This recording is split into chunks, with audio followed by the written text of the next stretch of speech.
2020 اللي هو الموسم اللي برونو وصل فيه للبريمير ليج ل 2026، مين اكتر لاعب في العالم، وركز بقى ركز قوي في دي، في العالم صنع فرص محققة للتسجيل في الست سنين دول؟ الاول برونو 614 فرصة.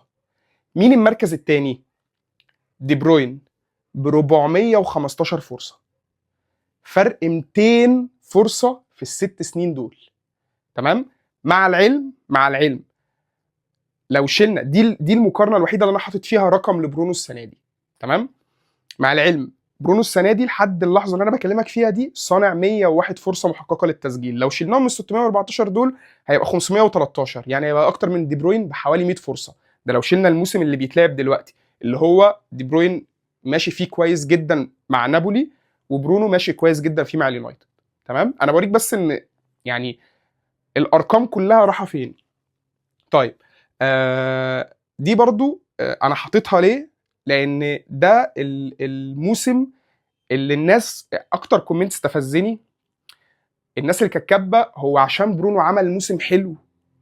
فانا بوريك الموسم الحلو اللي برونو عامله ده اللي خلاني السنه دي اطلع اتكلم. ده كله المواسم السابقه، بس الرقم ده السنه دي. برونو السنه دي الاول في الخمس دوريات الكبرى ب 101 صناعه. تمام؟ الاول في كام ماتش؟ في 28 ماتش. في 28 ماتش يعني تقريبا بمعدل هدفين ونص او 3 اهداف في المباراه الواحده. حلو؟ مين التاني اللي وراه؟ تخيل، يا رب ما تكون شفتها. تخيل كده مين التاني اللي وراه. مش دي بروين بقى، مش مثلا بيلينجهام، هنقول بيلينجهام مصاب، مش اي حد انت تتخيله. التاني مين؟ التاني ديكلان رايس مع ارسنال ب 58 فرصه، يعني نص الفرص اللي برونو محققها.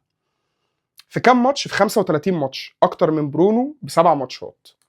في برضو حاجه مش واخده حقها اطلاقا، وهو رقم هتلاقيه بينزل بقاله سنتين ومحدش بيتكلم عنه ومحدش مهتم بيه ومحدش اصلا بيذكره خالص، اللي هو ايه؟ ان من اول ما برونو ما وصل لليونايتد في يناير 2020 فمفيش لاعب وسط في الست سنين دول لحد وقتنا هذا مساهم في اهداف اكتر من برونو، سواء كان اجوال او اسيستات، وبفرق كبير جدا عن اللي وراه. واللي وراه مش دي بروين برضه بالمناسبه يعني.